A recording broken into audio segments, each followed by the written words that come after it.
디모데후서 4장 7절 8절 말씀입니다.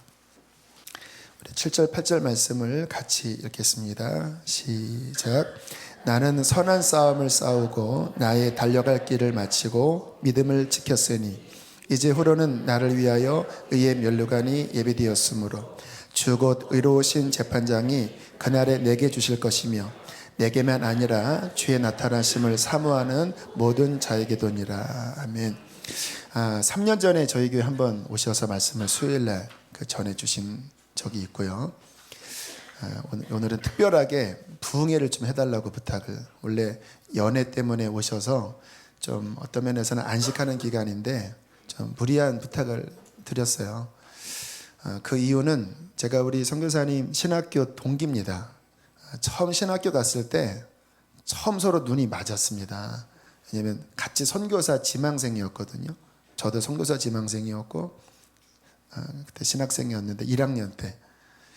그래서 서로 눈이 맞아서 참 가장 친하게 지낸 그런 친구 선교사입니다. 근데 지금에 와서 보니까 한 분은 일본에 가 계시고 저는 선교를 파송하고 또 선교를 돕는 그런 교회로 세우도록 하나님이 합력하여 선을 이루도록 그렇게 역사하신 것을 보게 되면서 감사하다. 그 고린도전 후서 9장인가 보면 한 지체의 풍성함이 빈약한 지체의 부족함을 채우면서 평균케 하는 것이 하나님의 뜻이다라는 말씀이 있거든요. 여러분 지금 한국 교회는요, 우리 교회만 봐도요 너무너무 풍성합니다. 오늘 찬양만 봐도 이런 세션들이 있고 또 예배 인원이 있고. 근데 일본 같은 경우만 이따가 이야기하겠지만 주일날 교회 다니는 크리스찬이 30만 밖에 안 된대요. 1억 2천 중에서 30만. 어느 한 도시 안에는 십자가가 하나도 없다고 그래요. 주님의 마음은요, 풍성한 곳에 있는 풍성함을 흘려보내서 평균케 하는 것이 하나님의 계획입니다. 우리 교회 부흥한다, 우리 교회 은혜롭다, 그래서 어떻게 하겠다라는 겁니까? 그 풍성함을 흘려보내서 함께 하나님 나라를 세우는 게 주님의 뜻이라고 믿거든요.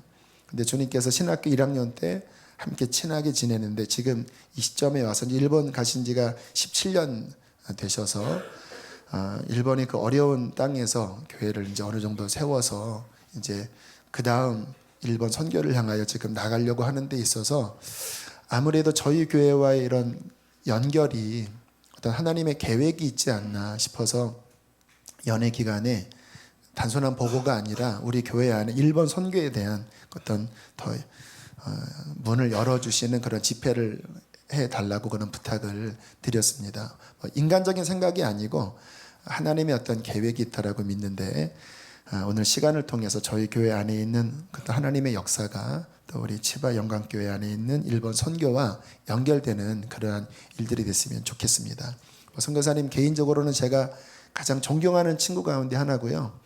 그때 이제 여름, 신학생들한테 여름은 가장 바쁜 시즌이거든요. 근데 우리 선교사님은 그때 90년도에 가평에 있는 믿음 기도원 아마 아시는 분들 많이 계실 거예요. 그 전과 목사님 한참 그 성령 운동 하실 때 거기에 찬양 인도자셨습니다. 그래서 여름 내내 찬양 인도하고 여름 끝나고 이렇게 개학할 때 오면요, 목이 다 쉬어서 할렐루야 하면서 거의 그 모세가 되어서 이렇게 내려오고, 저도 또 여름 또 사역하고 또 이렇게 저도 다 신 목소리로 그렇게 만났던 그런 기억이 나는데 주님께서 다시 이렇게 만나게 하셔서 어떤 하나님의 뜻을 이룬다고 그런 생각이 듭니다. 오늘 우리가 주님을 기대하면서 또 우리 일본에 있는 교회가 선교교회가 더 튼튼히 서도록 우리가 축복하고 또 격려하는 마음으로 우리 김성섭 선교사님을 우리 박수로 맞이하겠습니다.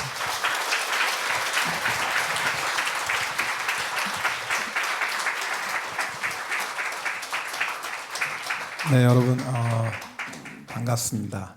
우리 강대영 목사님이 동기 목사님이라고 소개를 해주셨는데 동기 맞아 그렇게 보시는 분들이 몇 분 계시는 것 같아요. 네. 제가 좀 강 목사님보다 성숙해서 좀 나이가 들어 보입니다. 오늘 이렇게 여러분들 만나서 하나님 말씀 전하게 해주신 것 감사하고요. 제가 3년 전에 여기서 말씀을 전했는데 그때하고 마음이 조금 다른 것 같아요. 그때는 우리 강 목사님 여기서 이제 개척하고 얼마 되지 않으셔서 좀 저도 설레는 마음이 있었고요. 또 조심스러운 마음도 있었습니다. 근데 오늘 와서 보니까 우리 재작년에 강대영 목사님하고 우리 단기 선교팀 오셔서 저희 치바영광교회 유치부 성경학교 이렇게 인도해 주셨고요. 작년에는 김인자 전도사님인가요? 전도사님하고 또 우리 단기 선교팀 오셔서 또 아동부 썸머 캠프 인도해 주셨어요. 그래서 굉장히 낯설지가 않고 친근합니다. 그래서 제가 친한 척해도 될 것 같은 뭐 그런 분위기를 느낍니다. 근데 또 부담도 있어요. 제가 강 목사님한테 우리 올 여름에도 선교팀 보내주세요. 성경학교 할 수 있도록. 그랬더니 우리 강 목사님이 하시는 말씀이 제가 수지 선한목자교회에 와서 은혜를 많이 줘야지 성도님들이 은혜 받고 가지 그냥 못 간다 그러시는 거예요. 친구가 더 무섭더라고요. 그래가지고 불을 붙이라고 그러는데 그건 강 목사님이 선수거든요. 와서 보니까 이미 성령님께서 강하게 역사하고 있으셔서 저는 뭐 할 게 없어요. 그래서 오늘 이 시간에 우리 가운데 임재하신 성령님께서 더 강하게 역사하시고 더 충만하게 역사하시는 그런 밤이 될 줄 믿습니다. 여러분 기대하시면 하나님이 기대하는 만큼 채워주십니다. 오늘은 제가 디모데 후서 말씀 가지고 은혜를 나누면서 중간중간 하나님이 이렇게 주시는 마음이 있으면 제가 사역했던 것도 좀 부끄럽지만 나누고 그러려고 합니다. 오늘 우리가 읽은 말씀은 디모데 후서 말씀 여러분 아시죠? 사도 바울이요 주 67년경에 네로 황제 때 감옥에 갇히게 됩니다. 바울은 알았죠. 이게 내 세상에서 마지막이 되겠구나. 그래서 자기가 사랑하는 영의 아들 디모데에게 편지를 보냅니다. 우리가 그 부분의 한 부분을 오늘 함께 읽었습니다. 이 편지를 보내고 몇 개월 뒤에 사도 바울은 순교합니다. 오늘 우리가 함께 읽지는 않았지만 6절 말씀도 함께 읽으면 좋겠습니다. 여러분 오늘 봉독했던 말씀 6절 말씀도 함께 읽겠습니다. 같이 읽습니다. 전제와 같이 내가 벌써 부어지고 나의 떠날 시각이 가까웠도다. 여러분 민수기서 15장에 보면 하나님 앞에 제사 드릴 때 소, 양 제사 드릴 때 포도주를 가지고 전제를 부어서 함께 제사 드렸습니다. 그러니까 지금 사도 바울이 자기의 생명을 하나님 앞에 드리는 제사로 지금 고백하고 있는 겁니다. 사도 바울이 예수님 만나고 나서 일평생 주님을 위해 살아왔습니다. 예수님 만나고 그렇게 자랑했던 것들 다 내버리고 배설물처럼 여겼죠.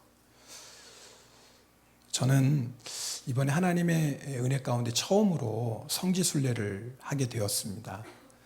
원래는 성지순례 가면 제일 먼저 이스라엘부터 간다고 해요. 그런데 저는 개인적인 사정이 있어서 이스라엘은 가지 못하고 터키 그리고 그리스 마지막 로마 사도 바울이 복음을 전했던 그 발자취를 따라갔습니다.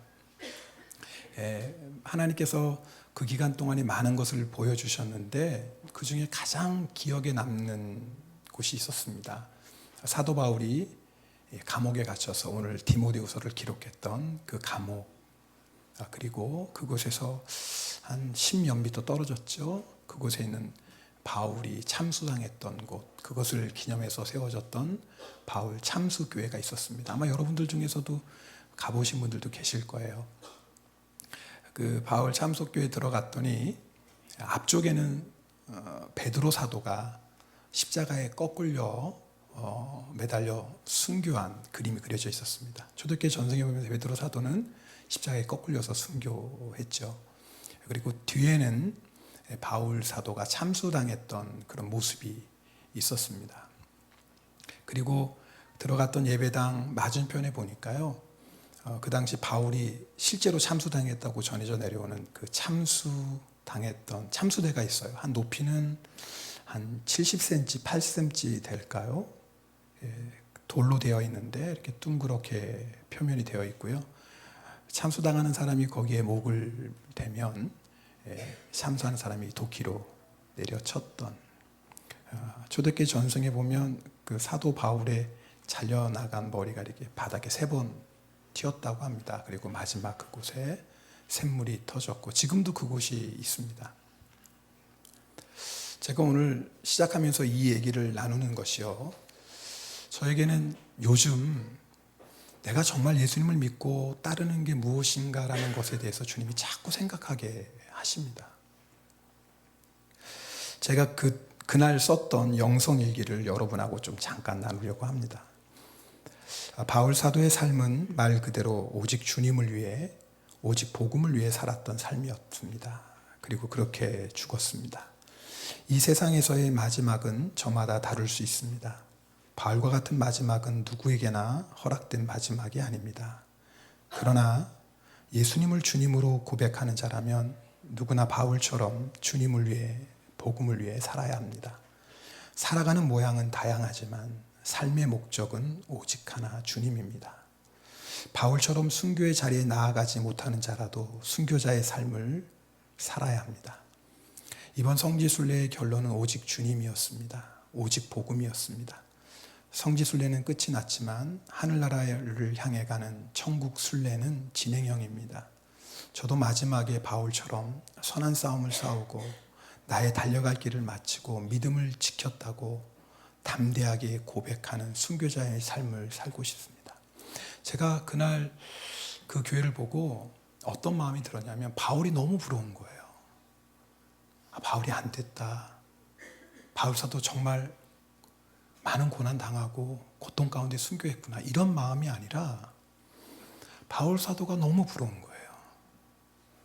그러면서 나도 예수님을 위해 살다가 예수님을 위해 죽을 수 없을까? 그런 마음이 드는 겁니다. 세상 사람들이 들으면 이해할 수 없는 얘기죠. 나 잘 되라고 예수 믿고, 내 자식 잘 되라고 예수 믿고, 내가 하는 일 잘 되라고 예수 믿는 거지 죽으려고 예수 믿나? 그럴 수 있잖아요. 근데 이 자리에 아마 예배 드리신 여러분들 다 경험하셨죠. 나를 위한 삶이 얼마나 허무한지 아마 다 경험하셨을 겁니다. 만족이 없잖아요. 그런데 그러던 우리가 예수님 만났습니다. 여러분, 예수님 만나고 나서 제일 먼저 무엇이 변하셨나요? 내가 참된 만족을 알았잖아요. 아, 이거구나. 이래서 예수 믿는 거구나. 여러분, 우리가 예수님 왜 따라갑니까? 예수님이 너무 좋아서 따라가잖아요. 아멘도 안 하시네?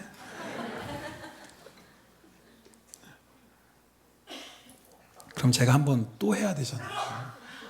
네. 여러분, 예수님 왜 따라가십니까?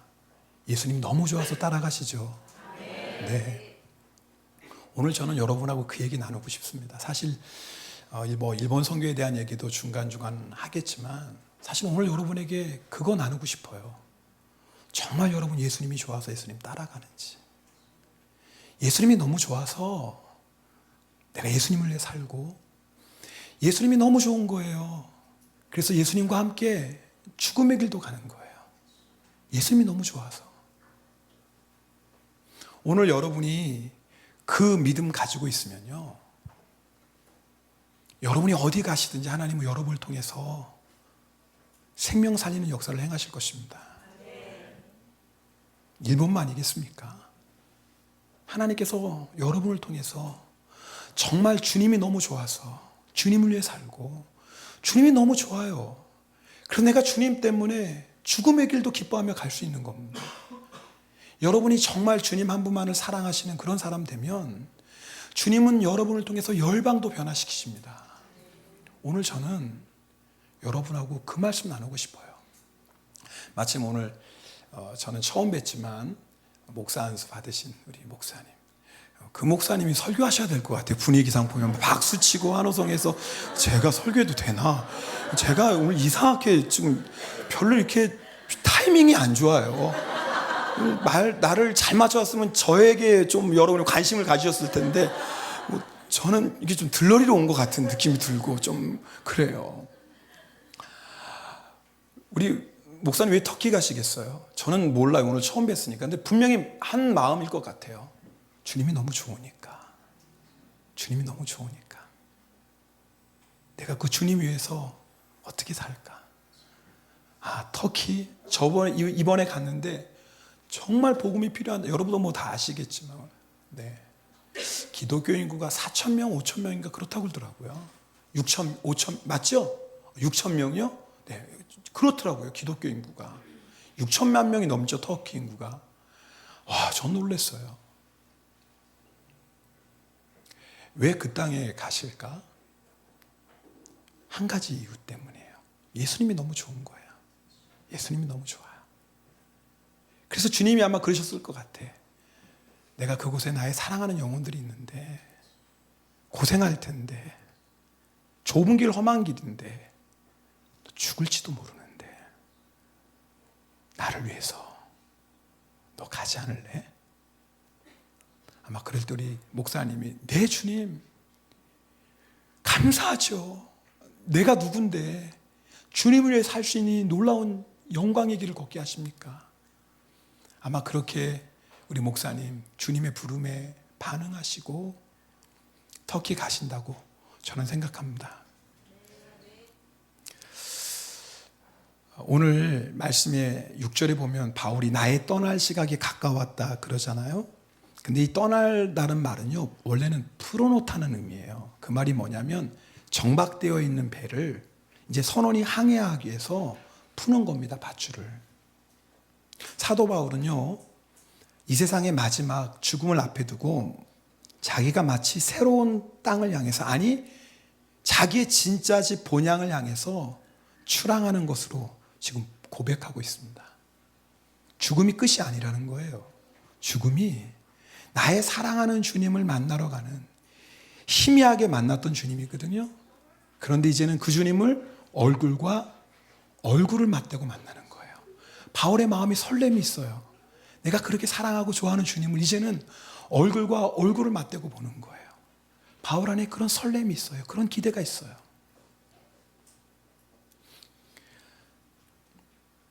여러분, 그런 마지막을 맞이할 수 있다면 얼마나 행복하겠어요. 그런데 그런 마지막은 아무나 맞이할 수 있는 게 아닙니다. 누구나 다 이제 내가 사랑하는 주님을 얼굴과 얼굴을 대하듯이 보겠구나. 누구나 다 그 마지막에 주님 만날 소망을 가지고 설레는 마음을 가지는 게 아닙니다. 바울이 그렇게 기대하는 마음으로 마지막 순간을 기다릴 수 있었던 이유는 선한 싸움을 싸우고 달려가기를 마치고 믿음을 지켰기 때문에 그래요. 이 마지막은 우리가 사모해야 될 마지막입니다. 그런데 누구나 다 그 마지막을 맞이할 수 있는 게 아니에요. 나 예수 믿으니까요. 나 교회 다니니까요. 나 가끔씩 시간 나면 봉사도 하니까요. 아니요. 그런 사람이 이 마지막 맞이하는 게 아니라요. 선한 싸움 싸우고 달려갈 길을 마치고 끝까지 믿음을 지킨 사람, 그 사람만 이런 마지막 맞이할 수 있어요. 오늘 7절 말씀 함께 보겠습니다. 7절 말씀 함께 읽겠습니다. 나는 선한 싸움을 싸우고 나의 달려갈 길을 마치고 믿음을 지켰으니. 먼저는요, 우리가 선한 싸움 싸워야 됩니다. 신앙생활이 뭘까요? 선한 싸움입니다. 제가 이번에 성지순례 갈 때 처음으로 그렇게 막 말로만 들었던 로마의 카타콤베를 처음 가봤어요. 여러분 중에 가신 분도 계시겠지만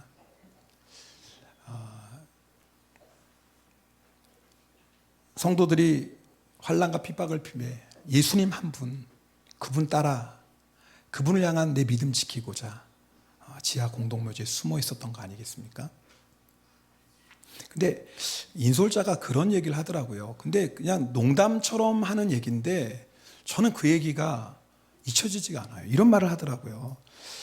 오늘날 기독교인 중에 이런 곳에서 한 달을 살라고 하면 그래도 자신은 끝까지 예수님을 믿겠다고 할 사람이 얼마나 될까요? 이 가이드 하시는 분이 그냥 인솔하다가 지나가는 말로 그렇게 했던 것 같기도 해요. 근데 제가 그 얘기를 듣는 순간 이런 생각이 들었어요. 저와 함께 신앙생활하는 우리 교회 성도님들, 만약에 이런 곳에서 한 달 동안 예수님 때문에 믿음 지키기 위해서 한 달 동안 살려고 하면 우리 성도님 중에 얼마만큼이나 네, 저는 그래도 끝까지 예수님 따를 겁니다. 한 달이 문제겠습니까? 1년이 문제겠습니까? 주님과 함께라면 저는 끝까지 이곳에서 살 수 있습니다 라고 말할 수 있는 성도가 몇 명이나 될까? 제가 심각하게 생각해 보게 되었어요. 지금은 잘 몰라요. 그죠? 지금 오늘 예배 드리는 여러분들 다 너무 아름답게 은혜 충만하게 예배 드리고 있어요. 수지선암 목자교회는 뭐 한 달이 문제겠어요. 1년도 다 아멘하고 들어가실 것 같아요. 근데 아멘 한 분 하시잖아요. 수상한 거예요. 이게요. 지금 수상한 거예요. 이게 아멘이 잘 안 나오잖아요. 늦게 아멘 하는 건 효력이 없거든요. 또 여러분 어떠세요? 우리가 지금은요 잘 몰라요. 내가 그 순간 되면 어떻게 될까? 근데 알 수 있는 방법이 있어요. 여러분이 지금 믿음의 선한 싸움 싸우시는 분들은 그 순간이 와도 주님 따라갈 수 있습니다. 그 순간 대바하지 알죠? 아니요. 지금 알 수 있어요. 내가 지금 주님 때문에 믿음의 선한 싸움을 싸우는 사람은 그 순간이 와도 주님 따라갑니다.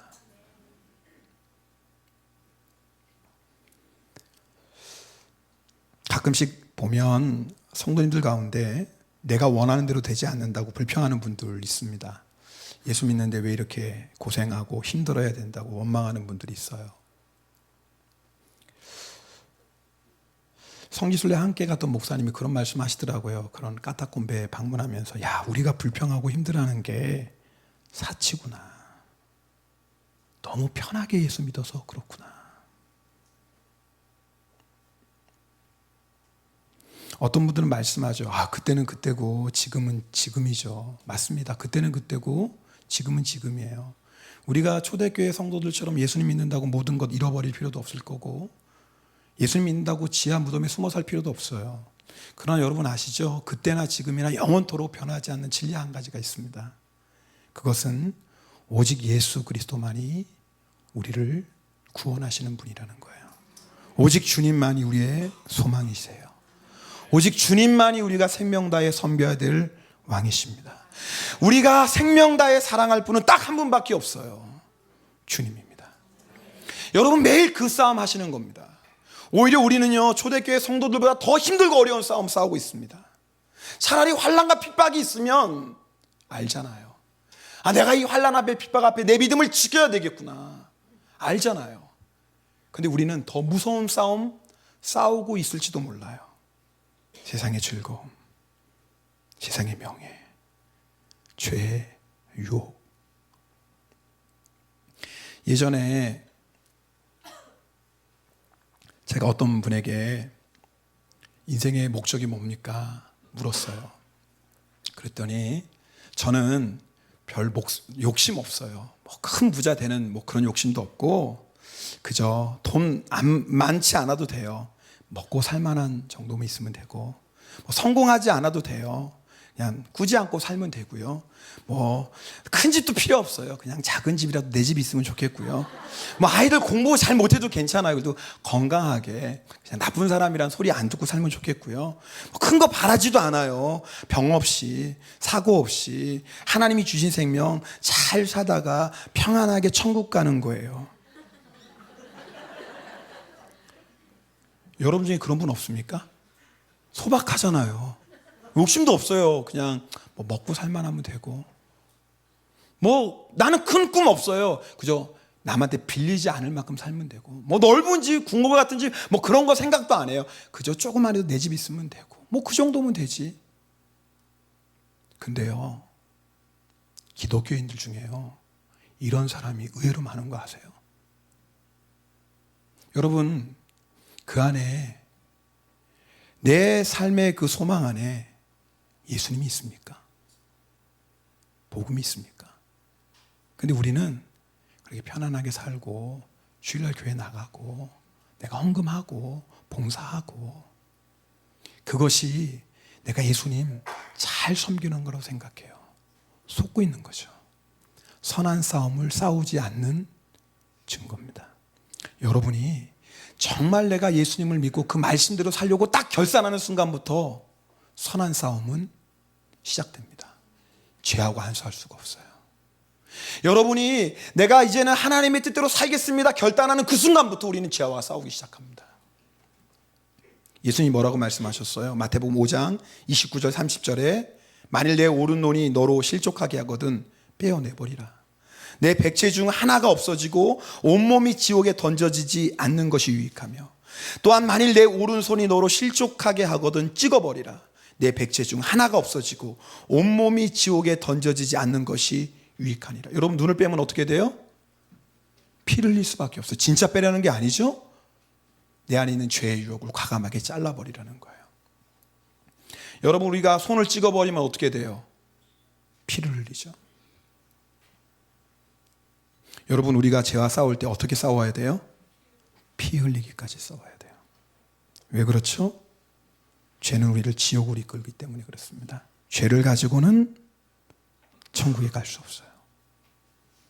영원한 생명을 얻기 위해서는 죄와 싸워야 됩니다. 끝까지 믿음을 지키기 위해는 첫 시작이 뭐냐면 죄와 싸우셔야 돼요. 넘어질 수 있죠. 그런데 죄와 싸우는 사람은요, 반드시 죄를 이깁니다. 왜요? 이미 그리스도 예수께서 십자가의 보혈로 죄에서 승리하셨습니다. 그 주님이 우리의 주님이십니다. 그 죄와 싸우는 사람은 반드시 죄를 이겨요. 그런데 아십니까? 싸우지 않으면 이길 수 없어요. 그리고 싸우지 않는 사람은 절대로 끝까지 믿음을 지킬 수 없습니다. 여러분, 죄와 싸우고 계십니까? 내가 예수님을 사랑하면 그 순간부터 싸움은 시작됩니다. 어떤 싸움이에요? 내가 사랑하는 예수님의 말씀대로 내가 살 것인가? 아니면 내가 예수님을 사랑하지만 지금까지 살아왔던 그 편안한 삶에 내가 안주할 것인가? 싸움이 시작됩니다. 여러분이 사랑하시는 그 예수님의 말씀대로 살기로 결단하는 그 순간부터 싸움은 시작됩니다. 여러분이 싸우고 계십니까? 그러면 여러분은 끝까지 믿음을 지키는 성도의 삶을 살고 있는 겁니다. 그런데 여러분 중에 싸움이 끝났다, 이게 심각한 거예요. 더 이상 죄와 싸우지 않기 때문에 그렇습니다. 제가 일본에서 목회할 때 우리 교회 성도님 중에 한 분이 빠찡코, 여러분 빠찡코 잘 모르시죠? 아세요? 어떻게 아시지? 한국에도 있나요? 없잖아요. 그런데 너무 좋아하셨어요. 그래서 일본에서 일하셔서 돈을 벌어서 한국에도 집수 사시고 재산도 좀 모아놓고, 근데 빠찡코에 빠지셔서 일본에 있는 돈 다 허비하고 그 다음에 한국에 있는 것까지 팔기 시작했어요. 그런데 문제는 뭐냐면 그걸 못 끊는 거예요. 못 끊는 거예요. 그것 때문에 자기 인생이 망가지는 것을 자기가 알고 있어요. 아는데 끊지를 못하는 거예요. 죄는 우리 힘으로 절대 이길 수 없잖아요. 근데 이분이 그동안에 오랫동안 교회 다니시면 이제 정말 예수님을 믿기 시작하셨어요. 정말 예수님을 딱 믿고 나니까 뭐가 시작됐어요? 싸움이 시작된 거예요. 내가 이제는 정말 예수님의 뜻대로 살겠다고 결단하는 그 순간에 싸움이 시작됐어요. 근데 이 싸움이 얼마나 처절한지 몰라요. 3년 걸렸어요. 3년. 어느 날은요, 그 집사님이 교회에 안 오셨어요. 갔더니 목사님, 저 또 지고 말았어요. 내가 너무 부끄러워서 교회도 이제 못 나가겠어요. 교회도. 제가 집사님께 그랬어요. 집사님, 그래서 포기하실래요? 제가 넘어졌는데요. 목사님, 어떻게 또 교회 가요? 집사님, 싸우면 반드시 이겨요. 지금은 진 게 아니에요. 넘어진 거지. 집사님, 넘어진 거지 진 거 아니에요. 집사님이 넘어지는 모습 보고 나는 절대 이길 수 없어, 싸움을 포기하면 그때 지는 거예요. 그때 진짜 지는 거예요. 집사님, 포기하지 마세요. 넘어진 거예요. 다시 일어나서 싸우세요. 3년 걸렸어요. 그런데 승리했습니다. 여러분, 죄와 싸우십시오. 사람하고 싸우지 마세요. 여러분, 사람하고 싸우시는 분 없죠? 마귀에게 속는 거예요. 마귀는 우리가 영적 싸움 싸우지 못하도록 항상 사람하고 싸우게 해요. 누구 때문에 힘들어? 누가 문제야? 당신이 문제야. 당신 때문에 집안이 안 돼. 다 속고 있는 거예요. 왜요? 육적인 싸움을 싸우는 사람은 영적인 싸움을 싸울 수가 없거든요. 싸움의 대상을 잘못 잡은 거거든요. 여러분, 믿음의 싸움을 싸우십시오. 그것이 끝까지 믿음을 지키는 시작입니다. 두 번째는요, 오늘 사도 바울이 자기는 달려갈 길을 마쳤다라고 고백해요. 사도 바울이 예수님 만나고 30년 동안 복음의 길을 달려갔습니다. 자, 우리 이 성경 말씀은 다 알지만 찾아서 함께 읽었으면 좋겠어요. 고린도후서 11장 23절에서 29절까지의 말씀입니다. 고린도후서 11장 23절에서 29절까지입니다.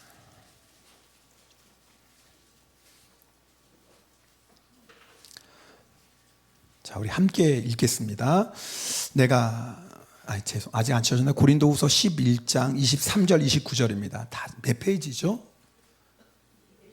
네, 다 찾으세요. 찾으신 척 하지 말고 찾다가, 그런 분 계세요. 찾다가 잘 못 찾으니까 창피하니까 좀 먼저 다 찾으셨죠? 네. 자, 우리 함께 읽겠습니다. 내가 수고를 넘치도록 하고 옥에 갇히기도 더 많이 하고 매도 수없이 맞고 여러 번 죽을 뻔하였으니 유대인들에게 40에서 하나 감한매를 5번 맞았으며 3번 태장으로 맞고 1번 돌로 맞고 3번 파선하고 일주야를 깊은 바다에서 지냈으며 여러 번 여행하면서 강의 위험과 강도의 위험과 동족의 위험과 이방인의 위험과 시내의 위험과 광야의 위험과 바다의 위험과 거짓 형제 중에 위험을 당하고 또 수고하며 애쓰고 여러 번 자지 못하고 줄이며 목마르고 여러 번 굶고 춥고 헐벗었노라. 이 외의 일은 고사하고 아직도 날마다 내 속에 눌리는 일이 있으니 곧 모든 교회를 위하여 염려하는 것이라. 누가 약하면 내가 약하지 아니하며 누가 실족하게 되면 내가 애타지 아니하냐. 사도 바울이요, 30년 동안에 자기가 어떻게 주님을 따라갔는지를 고백하고 있어요. 근데 놀라운 게 사도 바울이 이 길에서 뭐 하지 않았다고요? 멈추지 않았어요. 포기하지 않았어요. 여러분, 우리가 다 바울처럼 믿음의 경주를 하고 있는 사람들입니다. 여러분, 중간에 멈추지 마십시오. 열왕기상 13장에 보면은요, 하나님께서 우상 숭배하는 여로보암 왕을 경고하시기 위해서 하나님의 사람, 이름은 나오지 않아요. 하나님의 사람을 베델로 보냅니다. 유대에서. 하나님의 사람이 마침 베델에 딱 도착했는데 여로보암이 뭐 하고 있었어요?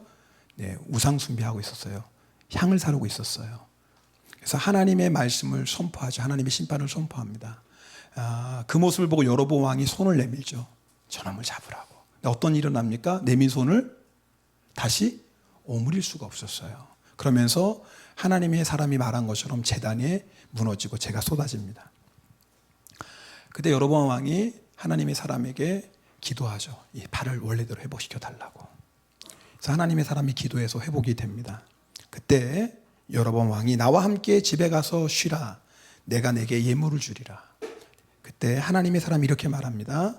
왕께서 왕의 집 절마를 내게 준다 할지라도 나는 왕과 함께 들어가지도 아니하고 이곳에서는 떡도 먹지 아니하고 물도 마시지 아니하리니 이는 곧 여호와의 말씀이 내게 명령하여 이르시기를 떡도 먹지 말며 물도 마시지 말고 왔던 길로 되돌아가지 말라 하셨음이니이다. 그리고 정말 베들로 왔던 길이 아니라 다른 길로 내려갑니다. 얘기가 여기서 끝나면 얼마나 멋있겠어요. 완전히 승리한 거죠. 여러분 아시죠? 이게 끝이 아니에요. 그 상황을 봤던 그 아들들이 자기 아버지에게 가서 그 모든 일 이야기합니다. 성경은 한 늙은 선지자라고 해요. 아마 옛날에 선지였던 모양인 것 같아요. 그 얘기를 듣고 나귀를 타고 내려갑니다. 그리고 상수리 나무 그늘 아래에서 쉬고 있었던 하나님의 사람을 만납니다. 얘기하죠. 쉬고 떡도 먹고 가라고.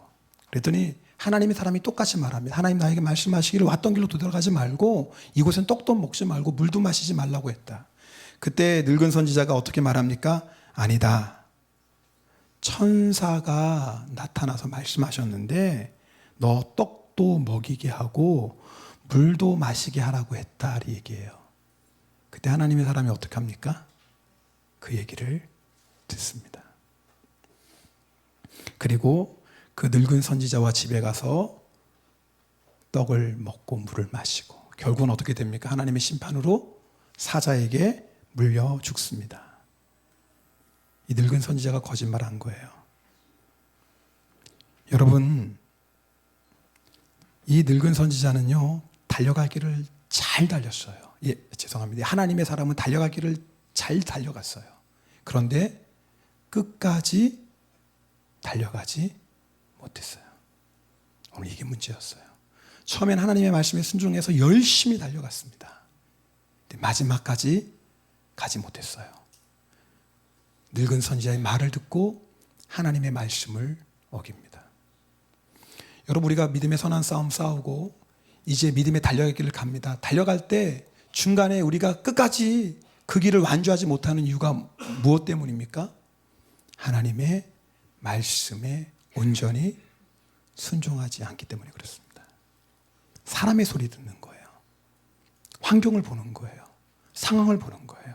분명히 내가 주님을 만나고 주님을 사랑하는 마음 때문에 믿음의 길을 출발했어요. 그런데 마지막까지 맞춰야지 믿음을 지키는 거거든요. 나의 달려갈 길을 다 가야지 믿음을 지키는 건데 중간에 멈추고 말았어요. 왜요? 하나님의 음성을 놓치고 사람의 소리를 들었어요.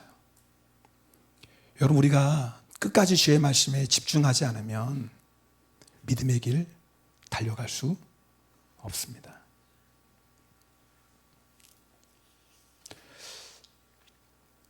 제가 일본에서 이렇게 사역하는데 저희 교회는 처음에 이렇게 한국인들이 중심이 되어서 개척이 되었습니다. 사실 제가 원래는 일본 선교가 아니라 이제 강 목사님 잠깐 말씀하셨지만 제가 이제 아프리카에 가려고 그렇게 준비하고 있었어요. 제가 중학교 3학년 때 예수님 만났는데 그때 주님 만나고 나니까 주님이 나에게 주님의 십자가를 보여주셨는데 너무 감격스러운 거예요. 주님이 나를 위해서 죽으셨는데 그럼 나는 어떻게 주님께 보답할까? 그래서 제가 주님께 제 몸을 드리겠습니다. 제 삶을 드리겠습니다. 제가 선교사가 되겠습니다. 그랬어요. 그때 생각에는 아프리카가 제일 가난하고 힘든 곳이라고 생각을 했어요. 그래서 제가 아프리카 선교사가 되겠습니다. 그리고 이제 고등학교 졸업하고 당연히 이제 신학교 가고 그래서 하나님 주신 비전은 나는 이제 아프리카 선교사가 될 거야. 그리고 이제 준비했어요. 그런데 저희 이제 감리교에서 선교사 하기 전에 면접이 있습니다. 그래서 그때도 제가 벌써 18년, 19년 전의 얘기입니다. 이제 아침에 제가 이제 그 선교사 면접을 준비하려고 아침에 기도하는데 주님이 저에게 말씀하시는 거예요. 성서봐, 너 오늘 선교사 면접 가서 인준 받지 못할 텐데 너 그래도 괜찮겠냐? 아니, 아침에 이제 저는 그런 심각한 생각은 안 하고, 하나님 오늘 면접 잘하게 해주세요. 이제 그리고 하나님 저에게 주신 비전이니까 제가 주님 만나고 주님께 제 삶을 드리고 중학교 3학년 때부터 이렇게 달려왔거든요. 그러니까 당연히 저는 뭐 아무 문제가 없다고 생각했어요. 근데 아침에 하나님께서 그 말씀하시는 거예요. 그래서 하나님 왜 이런 말씀하시지? 그래서 오늘 면접이 안 되나 보다. 그런 마음 갔어요. 그래도 혹시나 하는 그런 마음이 있잖아요. 근데 역시 면접에서 안 됐어요. 뭐 그 안 된 상황에 대해서 여러분에게 좀 뭐 자세히 설명하기 그렇지만, 근데 그 기간에 그래서 1년 동안 더 준비해야 됐어요. 근데 1년 동안 더 준비할 때 하나님이 저를 강권적으로 일본으로 보내셨어요. 하나님께서. 그때 제가 한 가지 깨달았어요. 제가 분명히 주님을 만나고 그럼 내 삶을 주님 앞에 헌신하고 선교사가 되겠다고 했는데 왜 주님이 갑자기 일본으로 바꾸셨을까? 근데 그게 아니더라고요. 제가 주님 앞에 더 집중하지 못했던 거예요. 여러분 지금 무슨 말씀 드리신 줄 알겠어요? 주님은 저의 기도를 받으시고 제 삶을 주의 복음을 위해 드리는 것을 기뻐 받으셨지만 저는 제 생각에는 나는 아프리카 선교사회에 가야지 라고 했는데 주님은 계획은 어디였어요? 일본이셨던 거예요. 근데 제가 그 부분을 주님께 계속 확인했어야 되는데 확인하지 않은 거예요. 그때부터 주님께서 정말 주님을 바라보는 삶을 훈련시키셨어요. 2년 동안 일본에 가서 2년 동안 선교사 생활하는데 제일 힘들었어요. 하나님, 저는 원래 아프리카 가려고 그랬는데 왜 하나님 저를 일본 땅으로 인도하셨습니까? 하나님, 일본 땅 아무 준비도 못했는데. 2년 동안 계속 그 질문했어요. 하나님 앞에. 그런데 그 가운데 하나님께서 저에게 주신 말씀이 있어요. 그게 뭐냐면 하나님은 제가 하나님께 온전히 순종하길 원하셨던 거예요. 제가 하나님 이렇게 주님을 위해서 사역하고 싶습니다라는 그것보다 하나님이 더 원하셨던 것은 내가 하나님의 음성에 귀 기울이고 그 하나님의 음성에 끝까지 순종하기를 원하셨던 거예요. 하나님은 반드시 우리의 삶에 말씀하십니다. 여러분이 날마다 그 하나님의 음성에 귀 기울이며 하나님의 뜻을 분별하지 않으면 우린 중간에 이 하나님의 사람처럼 벗어나게 됩니다. 그래서 여러분이 매일매일 기도와 말씀 가운데 하나님 뜻을 확인하시면서 가셔야 됩니다. 정말 주님이 이렇게 인도하시는 거 맞나? 이게 지금 내 생각인가?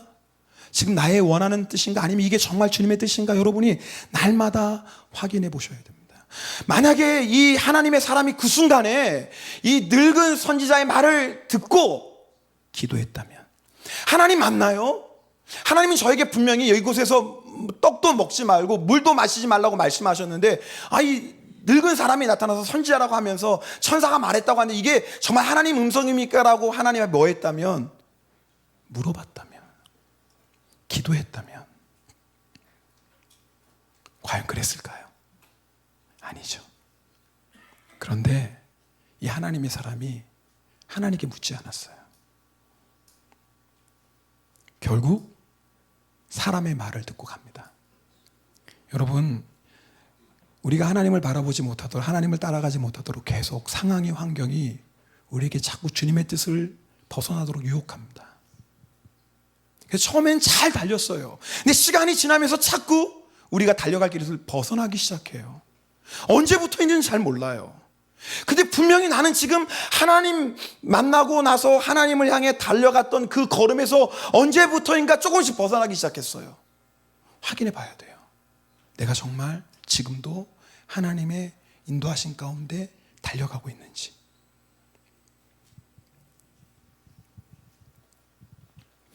일본 분들 섬기다 보면 저희 교회 한 25%는 일본 분들입니다. 75%는 이제 한국 분들이고, 그래서 10시에는 일본어 예배를 드리고요. 12시에는 한국어 예배 드리고 또 일본말로 동식 통역하고 있습니다. 근데 일본 분들 섬기다 보면 너무 답답할 때가 있어요. 왜냐하면 속을 알 수가 없어요. 좀 말을 해주면 좋겠는데 어떨 때는 그냥 속에 있는 얘기 우리 한국 성도는 그냥 다 쏟아붓잖아요. 다 쏟아붓고 목사님 아시죠? 제가 앞에서는 그렇게 얘기해도 뒤끝이 없는 사람이에요. 이러잖아요. 뒤끝까지 있으면 사람도 아니죠. 그런 사람이. 그런데 일본 분들은 얘기를 안 해요. 근데 뭘 자기 마음을 나눠주셔야지 제가 뭘 부족한지 또 어떻게 알 거 아닙니까? 무슨 일이 있나 그러면 아무 문제 없다는 거예요. 웃으시면서. 그리고 교회 안 나오시고. 감을 못 잡는 거예요. 감을. 그러면서 어떤 마음이 드냐면 자꾸 낙심하게 되는 거예요. 들어보세요. 자꾸 낙심하게 되는 거예요. 하나님 날 일본 땅에 부르셔서 결국은 일본 선교회에서 하나님 부르시고 그런데 일본 사람이 너무 힘든 거예요. 뭘 보니까요? 사람 보니까. 좀처럼 마음은 안 열고 좀처럼 자기 얘기 안 하고 3년이 지났거든요. 제자 훈련도 받았거든요. 그런데도 도무지 자기의 속을 잘 고백을 안 하는 거예요. 이런 일본 사역 계속 할 수 있을까? 또 저처럼 성질 급한 사람이 낙심하게 되는 거예요. 근데 낙심이 오니까 어떤 문제가 생기냐면 제가 달려가야 될 길에서 자꾸 쉬려고 해요. 여러분, 만약에 그 하나님의 사람이 상수리 나무 그늘에서 안 쉬었다면, 여러분 그런 생각 안 해보셔서 이 말씀, 이 사람이 그냥 피곤하고 힘들었지만 거기서 쉬지 말고 하나님이 말씀하신 그 말씀을 완전히 이루기까지, 유다에 도착하기까지 쉬지 않고 그냥 계속 갔다면 그런 일이 있었을까? 달리는 사람은 옆에 못 보는 거 아시죠?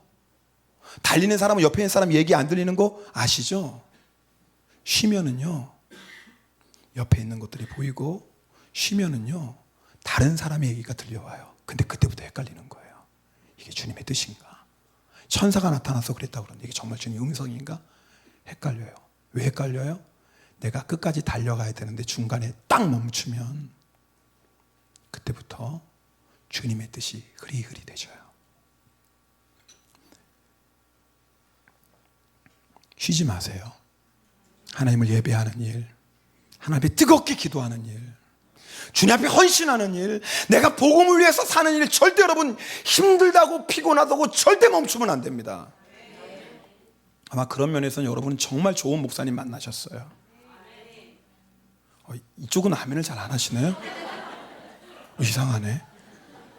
또 한 번 해야 되잖아요. 그러면 저는 뭐 아멘 시키는 목사는 아니에요. 근데 중요할 때는 하셔야 되는데요. 제 얘기하는 게 아니라, 그렇죠? 여러분, 우리가 믿음의 길을 달려 중간에 포기하면 안 돼요. 예배의 자리 멈추면 안 돼요. 내가 하나님 앞에 기도하고 말씀으로 훈련받는 자리 포기하면 안 됩니다. 아무리 힘들고 어려우고 내가 복음을 전하고 복음을 위해 사는 거 포기하면 안 됩니다.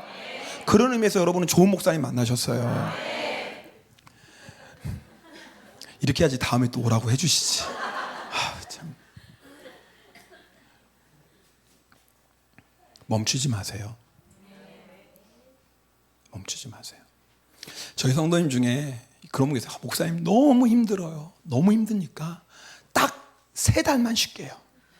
딱 3달만 좀 쉬고. 그 이제 봉사 뭐 아니면 뭐 새벽기도 3달만 쉬고. 저는요 3달만 쉰다고 해서 정말 3달만 쉬신 분 아직까지 한 번도 못 봤어요. 진짜요. 처음은, 지금 그분은 거짓말하는 게 아니에요. 그분은 진심으로 얘기해요. 내가 3달만 좀 쉬고 그 다음부터 해야지. 새벽기도 너무 힘들어. 이러다 새벽기도 하다가 막 수면 부족으로 죽는 거 아니야? 안 죽습니다. 절대 안 죽어요. 근데 마귀는 그렇게 유혹하거든요. 지금 회사에 일도 해야 되고 뭐 공부도 해야 되고 그러니까 3달만 좀 새벽기도 쉴까? 근데 여러분, 지금 내 마음은 정말 3달인데 3달 뒤에 가면 그 마음이 있을 줄 아세요? 3달 딱 지나고 나면 그 마음 온데간데 없이 사라집니다. 이미 기도의 불은 다 꺼지고 주님을 향한 갈급함은 식어지고 내 마음은 딱딱하고 강팍해지고. 여러분, 한 번 기도의 불이 꺼지면 그거 붙이기가 얼마나 힘든 줄 아세요? 다 아시잖아요. 한 번 기도의 불이 딱 꺼지고 나면 그거요 다시 뜨겁게 하는데 얼마나 힘든지 몰라요. 내가 하나님의 은혜를 알고 하나님의 은혜를 사모하는 그 마음이 한 번 식어지고 나면 그 식어진 마음을 다시 일으키는 건 너무 힘들어요. 피곤해도요 계속 가야 돼요. 그런데 걱정할 거 없어요. 우리 힘으로 가는 거 아니에요. 피곤한 자에게는 능력을 주시며 무능한 자에게는 힘을 더하시나니 소년이라도 피곤하며 겸비하며 장정이라도 넘어지며 쓰러지되 오직 여호와를 앙망하는 자는 새 힘을 얻으리니 독수리가 날개치며 올라감 같을 것이요 다른 박지하여도 곤비하지 아니하고 걸어가도 피곤치 아니요. 여러분 피곤하거든 누구 바라보라는 거예요? 내가 주님 바라보라는 거예요. 내가 주님을 따라가다 주의 사명을 달려 피곤해 쉬고 싶어 그러면 쉬면 안 돼요. 거기서부터 세상이 보이고 사람의 소리가 들리는 거예요. 거기서부터 헷갈리기 시작해요. 이게 뭐가 주님의 뜻이지? 쉬지 마세요. 그 대신에 우리 힘으로 이걸 어떻게 가요? 우리 힘으로 못 가잖아요. 주님을 앙망하세요. 사도 바울도 고백하잖아요. 내가 한 것이 아니요 오직 나와 함께 있는 하나님의 은혜로다.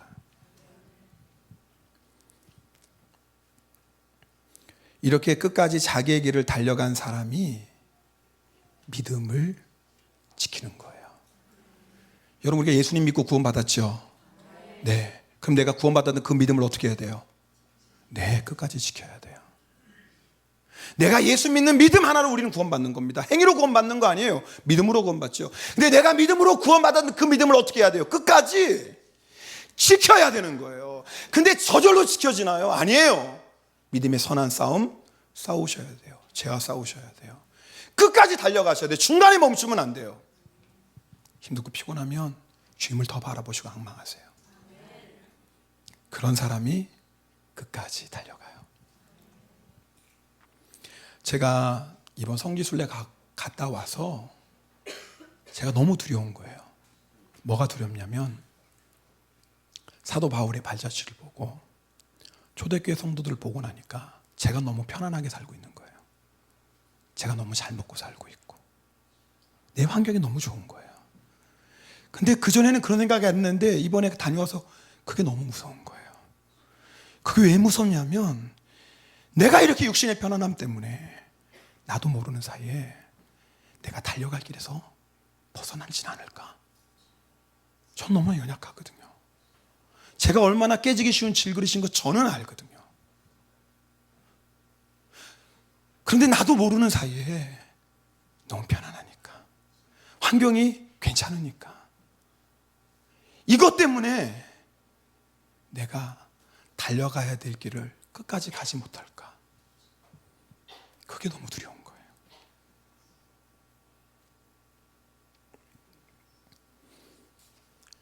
오늘 우리 말씀 8절 함께 읽겠습니다. 8절입니다. 디모데 4장 8절 같이 읽습니다. 이제후로는 나를 위하여 의의 면류관이 예비되었으므로 주 곧 의로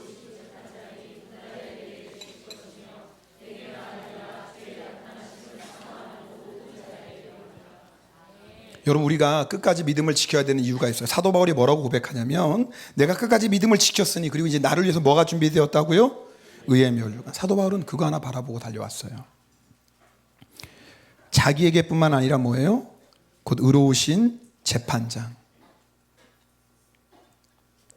그분을 사모하는, 여기서 사모한다라는 뜻, 우리는 한국말 성경은 사모하는데 원래 뜻은 아가파오예요. 사랑이에요. 하나님이 누구에게요? 하나님을 사랑하는 자. 제가 맨 처음에 사랑 얘기했죠? 우리가 주님 따라가려면 어디서부터 시작하는 거예요? 주님 사랑하는 마음. 내가 주님만 사랑하는, 내 마음이 주님 한 분만으로 만족하는 거예요. 내 마음이 이제는 주님 한 분이면 충분해요. 내가 주님 너무 좋아요. 주님 너무 사랑해서 이제는 뭐예요? 믿음의 선한 싸움 싸우고 죄와 싸우기 시작한. 주님을 사랑하니까. 주님 사랑하면서 죄와 함께 할 수 없잖아요. 그러니까 주님 사랑하니까 죄와 싸우는 거예요. 그 주님 사랑하니까 뭐예요? 나의 달려갈 길을 끝까지 가는 거예요. 그런 사람이 뭐예요? 믿음을 지켜요. 그리고 그 사람이 뭐예요? 하나님이 약속하신 의의 면류관.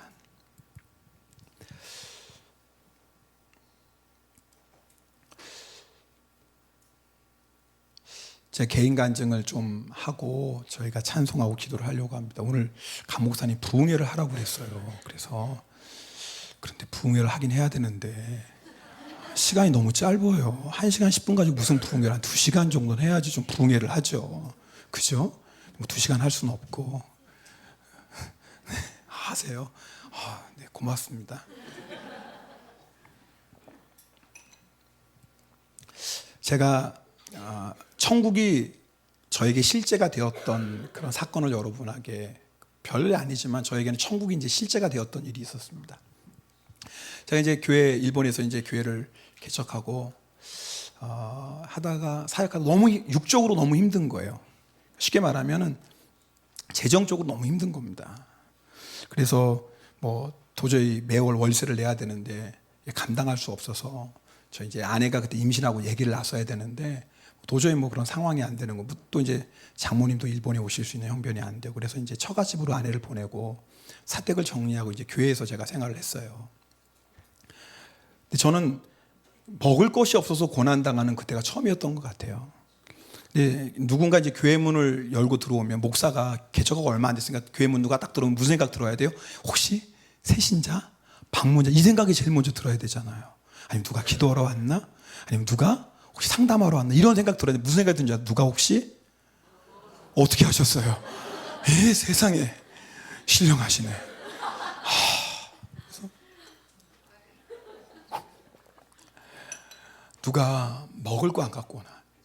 목사가요, 야, 생각했던 것보다 배가 고프니까 취해지는구나. 그런 생각이 들었어요. 한여름인데 목욕을 해야 되는데 목욕탕 갈 돈이 없잖아요. 집도 뭐 교회로 이사 왔는데. 그래서 교회 주방에, 우리 여성교회는 모르는 얘기예요. 이거 방송 되나? 김치 담그는 다라 있잖아요, 여기. 거기다 물을 받고 들어가서 수건으로, 왜 그러세요? 김치 맛이 아주 좋았어요. 육수가 우러나서. 우리 여성교회는 몰라요. 지금은 버려서 상관없지만 달아. 그랬어요. 사실 일본에 저희 형제교회 목사님들이 있습니다.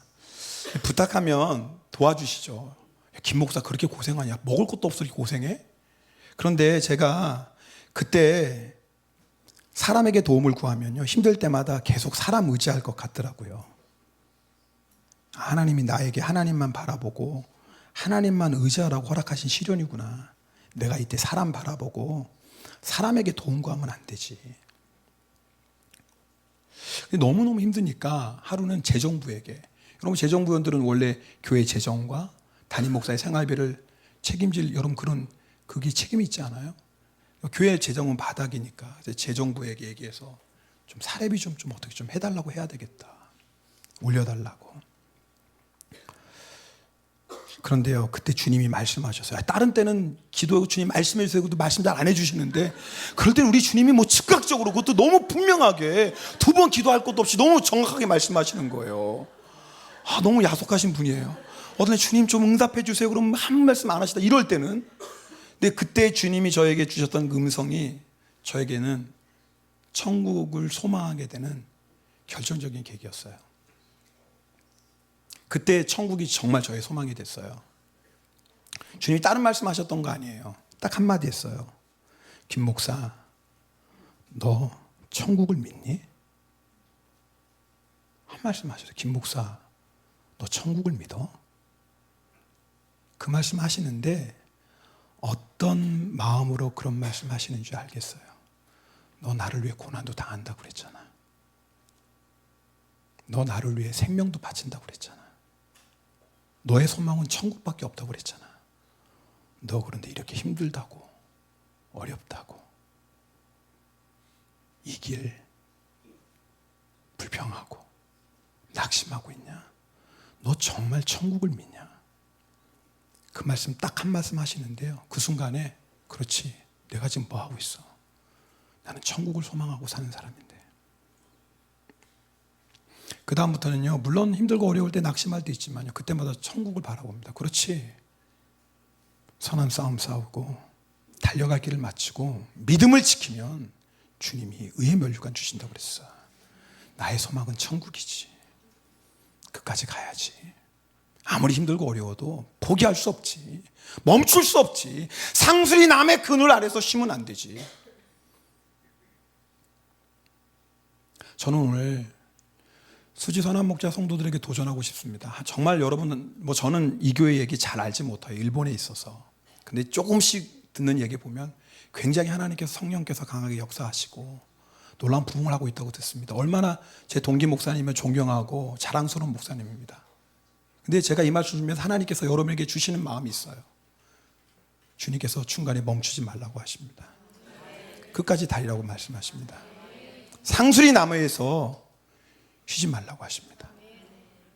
여러분 열방울 품으시고 가고 계시죠? 멈추지 마세요. 이 정도면 됐지? 물론 그러시지도 않겠지만 쉬지 마세요. 끝까지 달려가십시오. 하늘나라 바라보십시다. 오늘 여러분하고 찬송 한 장 드리고 싶습니다.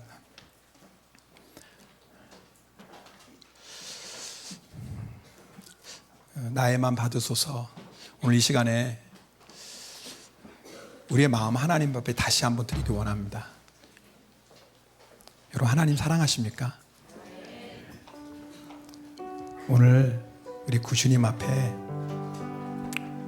다시 한번 우리의 마음 드리기 원합니다. 주님, 저는 주님 한 분이면 충분합니다. 예수님이 너무 좋습니다. 예수님이 너무 좋아서 험한 길 좁은 길도 저는 감사하며 찬송하며 갑니다. 주님, 제가 두려운 것은 주님을 향한 내 마음 식어질까, 그거 하나 두렵습니다.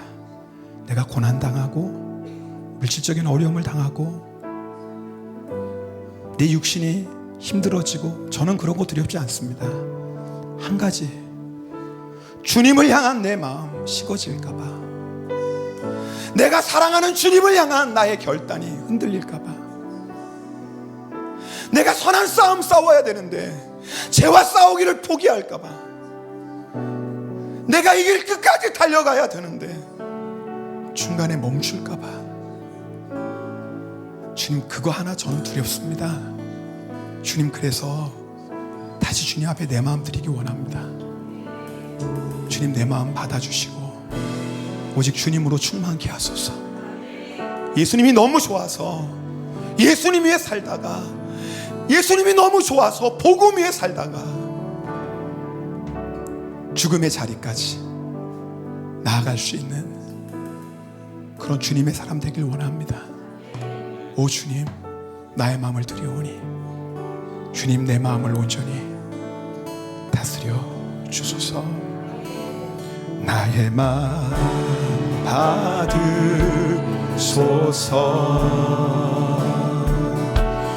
오셔서 주님의 처소 삼으소서. 나의 전부이신, 나의 전부이신 주여 내 마음을 받아주소서. 나의 마음, 나의 마음 받으소서. 오셔서 주님의 처소 삼으소서. 오 주님, 나의 전부이신 주여 내 마음을 받아주소서.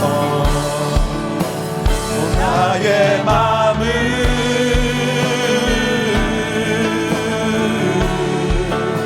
주님께 열었으니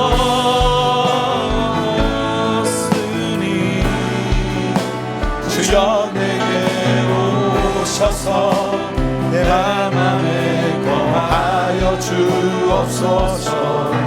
주가 기뻐하는 주의 성전 되게 하소서. 나의 마음 받으소서.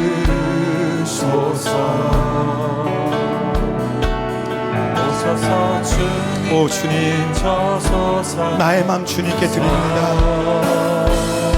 주님이 너무 좋습니다. 이제는 주님 한 분만이 나의 소망입니다.